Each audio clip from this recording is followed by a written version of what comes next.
ಬನ್ನಿ ಫ್ರೆಂಡ್ಸ್, ಇವತ್ತು ಹಸಿಮೆಣ್ಸಿಕಾಯಿ ಚಟ್ನಿ ಮಾಡೋದು ನೋಡೋಣ. ಅಂದರೆ ಎಲ್ಲದಕ್ಕೂ ಯೂಸ್ ಆಗುತ್ತೆ ಇದು.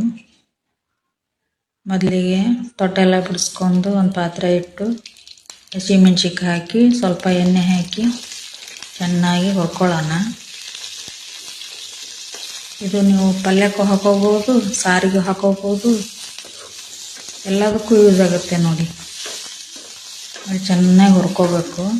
ಮೆಣಸಿನ್ಕಾಯಿ ಬೆನ್ನೆಲ್ಲ ಸ್ವಲ್ಪ ಕಪ್ಪು ಕಪ್ಪು ಆಗಬೇಕು.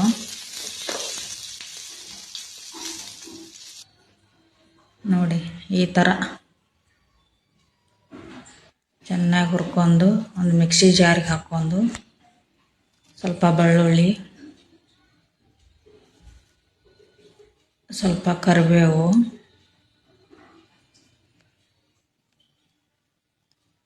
ಕೊತ್ತಂಬರಿ ಸೊಪ್ಪು,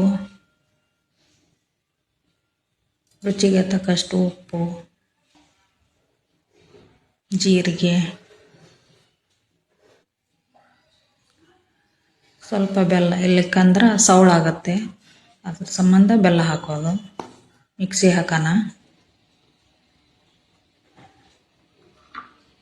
ನೋಡಿ ಎಷ್ಟು ಚೆನ್ನಾಗಿ ಬಂದಿದೆ. ಸಾರಿ ಫ್ರೆಂಡ್ಸ್, ನೋಡಿ ಎಷ್ಟು ಚೆನ್ನಾಗಿ ಬಂದಿದೆ.